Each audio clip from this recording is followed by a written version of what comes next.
Bonjour et bienvenue à cette capsule de Recherchons les kin où l'on rencontre, dans le cadre du cours Plan de perfectionnement en sciences de la santé, des chercheurs et chercheuses diplômés en sciences de l'activité physique afin d'explorer les différentes avenues de carrière possibles. Aujourd'hui, je rencontre Kim Lestage, qui est agente de planification, de programmation et de recherche au CI3S de la Montérégie-S. Handballeuse de 15 ans d'expérience, l'activité physique a toujours fait partie de sa vie.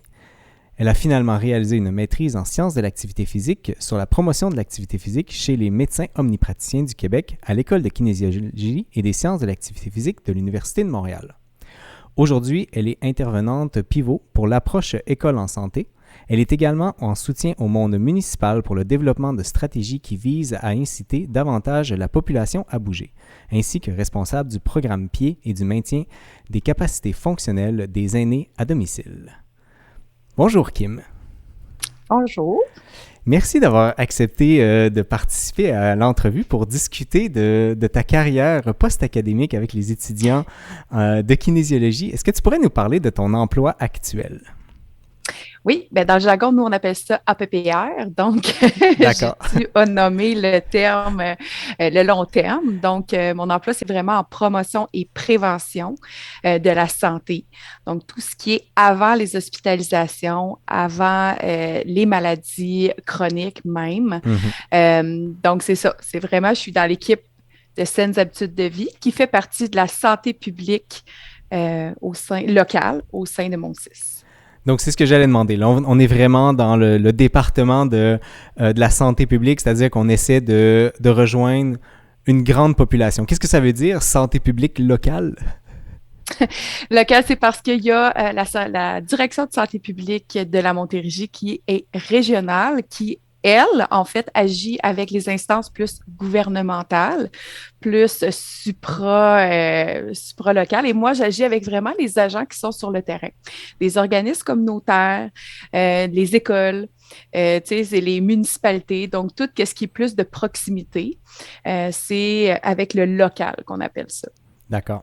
Est-ce que c'est un travail de coordination essentiellement?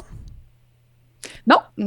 C'est vraiment un travail de réalisation vraiment concret de projet. D'accord. C'est ça. On élabore, on imagine, on va chercher nos partenaires, D'accord. on élabore et on réalise un projet.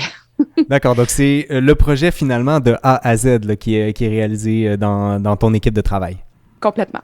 Excellent. Est-ce que l'équipe est multidisciplinaire? C'est quoi l'avantage de la présence d'un kinésiologue à l'intérieur d'une équipe sur promotion de la santé? Je pense qu'on le devine quand même assez facilement, hein? Tout à fait. Oui, c'est multidiscipline. Je travaille avec une infirmière et une nutritionniste en ce moment sur mon équipe de proximité qui est sur les saines habitudes de vie. J'ai l'équipe un petit peu plus élargie que je travaille aussi avec des organisateurs communautaires, donc tout ce qui est l'approche sociale, parce que quand on parle de prévention, promotion, ça en fait partie aussi, tout le social. Et je travaille aussi avec des travailleuses sociales aussi. Donc, c'est vraiment multidisciplinaire qu'on met la main à la pâte ensemble. D'accord. Qu'est-ce qui t'a amené à travailler dans le domaine de la santé publique? Parce que je ne l'ai pas mentionné avant, mais tu as fait un bac en nutrition, si je ne m'abuse. Il faut me corriger si je me trompe. Oui, c'est ça, exactement. Non, c'est une technique en diététique. J'avais commencé en diététique. J'ai poursuivi, en fait, puis je vais le mentionner parce que c'est important. J'ai fait un certificat en or à l'UQAM. Ça a l'air complètement dans le champ gauche. Mais non, dans mon travail, la création, c'est un des atouts principaux à avoir. Donc, je l'ai découvert par la suite. J'ai réalisé à ce moment-là que c'était le sport qui m'allumait, c'était ça. Fait que j'ai été faire des études en kinésiologie. D'accord. Puis de fil en aiguille, après mon bac, j'ai été engagée par Énergie Cardio pour faire développer un programme de promotion auprès des médecins omnipraticiens. En y travaillant, j'ai réalisé que peut-être que si j'allais pousser mes études un petit peu plus loin, ça m'aiderait pour le projet que j'étais en train de monter. Donc, j'ai allé cogner à la porte de Suzanne Laberge, qui est de professeur de promotion, Tout à fait. pour voir qu'est-ce qu'on pouvait faire ensemble. Puis elle a dit non, non, c'est pas professionnel, on va faire une recherche ensemble. Donc, c'est comme ça que l'idée est née. Et par la suite, je ne savais pas à ce moment-là que je faisais de la santé publique. D'accord. C'était complètement pas ça dans ma tête. Mais en travaillant à côtoyer des médecins, des infirmières et tout ça dans le cadre de ce projet-là, ben, ils sont venus me recruter puis ils m'ont dit, ben oui, tu fais complètement de la santé publique, donc viens travailler avec nous. Il manquait En juste gros. le terme à mettre sur ce que tu faisais, qu'est-ce que tu faisais déjà. Exactement. Est-ce que tu es amené à travailler directement avec des médecins et si oui, c'est quoi la difficulté que tu rencontres ou la facilité que tu rencontres à travailler directement avec le corps médical? Euh, je travaille beaucoup avec le corps médical en lien avec la prévention des chutes. Mon chapeau de OK. prévention des chutes auprès des aînés.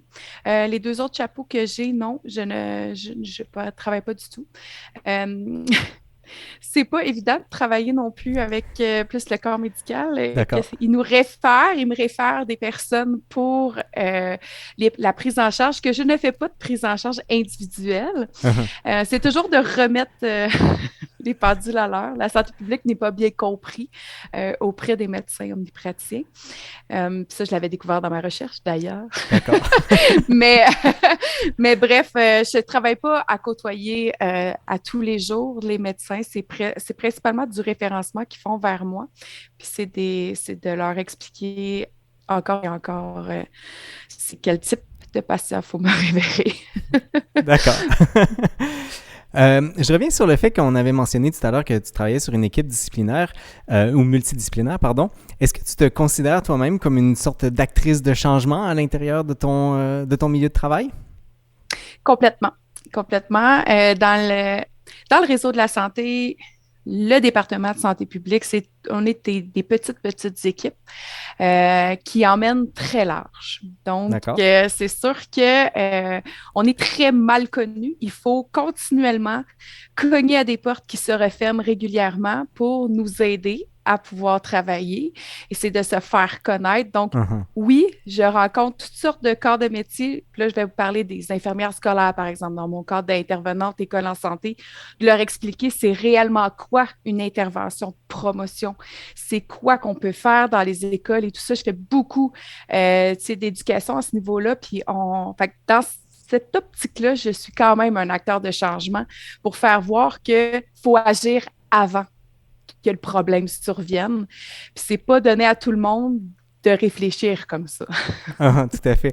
Mais en fait, tu mentionnais plutôt là, que tes études en art te sont utiles encore dans cette approche-là là, d'être finalement original. Est-ce que tu pourrais nous faire un petit rappel là, de ton parcours qui semble être sinueux, mais dans le bon sens du terme? Mon parcours académique? Ton parcours académique, oui. Ouais. Donc, oui, j'ai fait une technique en diététique. Quand je suis sortie de là, je me cherchais un peu, je pense, comme tout le monde qui sont plus jeunes. Je suis allée en art à l'UQAM, faire un certificat en art plastique à l'UQAM. Quand j'ai sorti de là, comme j'ai mentionné tantôt, c'est sûr que le sport, je me voyais pas dans un atelier toute ma vie en Uh-huh. train de faire des toiles, c'était pas moi. Donc, Des toiles je en suis sport, ça se faisait pas? ben, en tout cas, là, j'ai décidé parce que la kinésiologie, à la fin de mon secondaire, j'avais vu ça dans le livre de carrière. Puis D'accord. j'ai dit, personne ne connaît ça, ça sert à rien, on va pas là-dedans. Fait que, mais après ça, je suis revenue 10 ans plus tard et je suis allée là-dedans. Et finalement, c'est la plus belle profession au monde. C'est ce que moi, je suis passionnée de ce que je fais. J'adore ça. C'est incroyable tout ce qu'on peut faire, réaliser puis accomplir.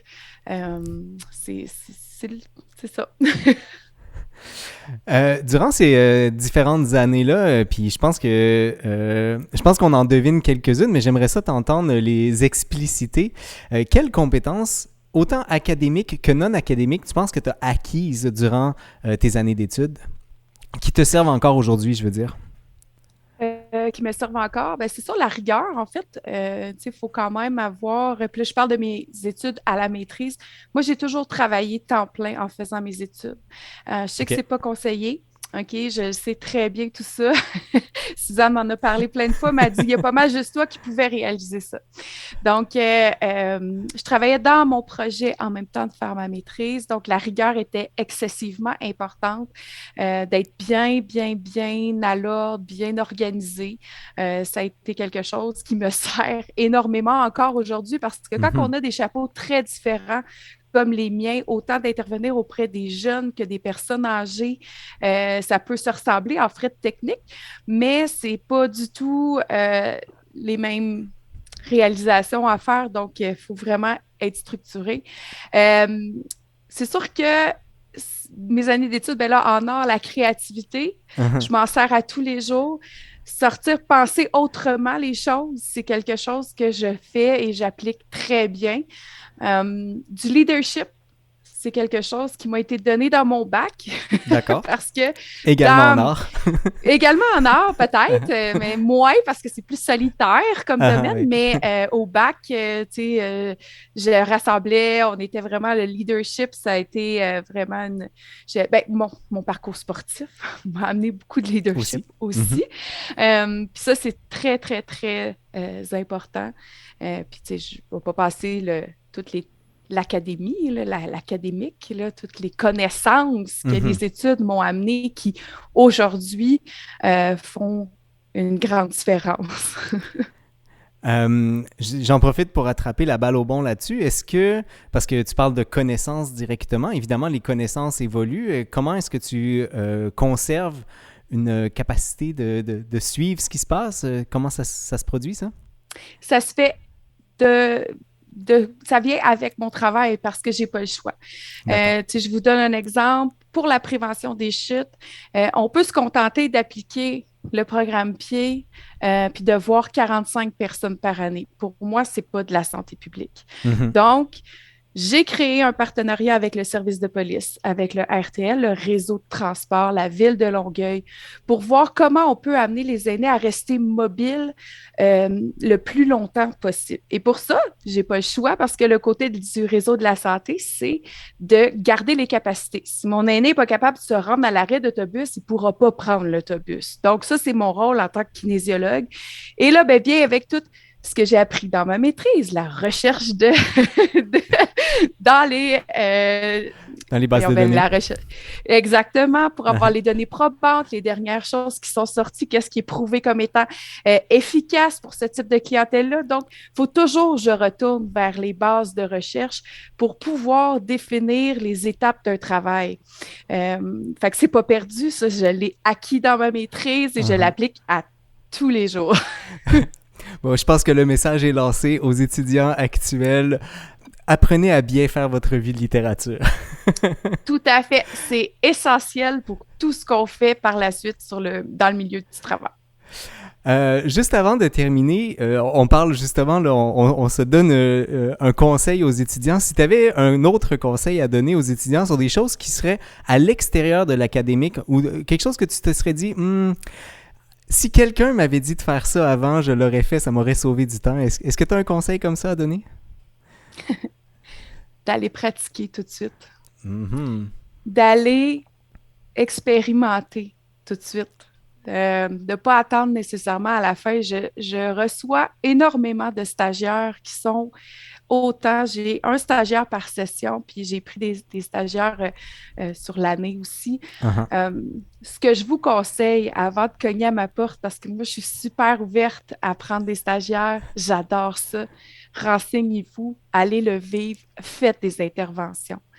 Parce que c'est la base, le théorique, c'est super, il faut se baser sur du théorique, mais la pratique, c'est la clé du réalisme.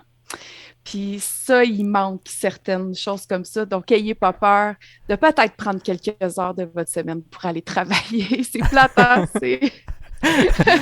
Donc, ancrer la théorie dans la réalité, c'est le conseil que je pense qui est tout à fait méritable.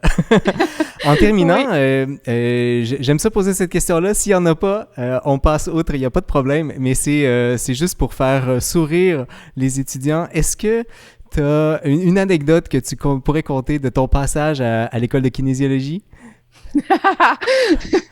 Oui, je pourrais. Souvent, il y en a beaucoup à laquelle on pense, très peu à laquelle on peut compter. Ben, celle-là, je peux quand même la compter parce que c'est quelque chose que je suis quand même fière de. Comme j'ai mentionné, j'ai toujours travaillé en faisant mes études et j'ai été l'étudiante la plus fatigante pour l'accommodement des plages de cours. Quand D'accord. il y avait un cours qu'on prenait, puis que là, il y avait un laboratoire pas la même journée, qui n'était pas annoncé. Moi, ça me faisait friser les cheveux que j'avais de raide. Fait qu'ils me connaissent très bien pour ça. Ça devait aller avec le fait qu'il y avait un travail en temps plein à côté du temps d'études. Ouais, ben c'est sûr, mais tu sais, je sais que tout le corps professoral me connaissait très bien parce que j'allais toujours un petit peu chialer entre parenthèses. Mais, On voit que tu sais, ça n'empêche pas d'avancer dans les études, en tout cas. non, effectivement, mais que j'ai adoré quand même mon passage et tout le monde a été super accommodant. Ben, eh bien, je rappelle que je rencontrais Kim Lestage, qui est agente de planification de programmation et de recherche au CI3S de la Montérégie-Est. Merci, Kim, d'avoir participé à l'entrevue. Ça m'a fait plaisir. Et pour tout le monde à la maison, je vous souhaite une très bonne journée. À la prochaine.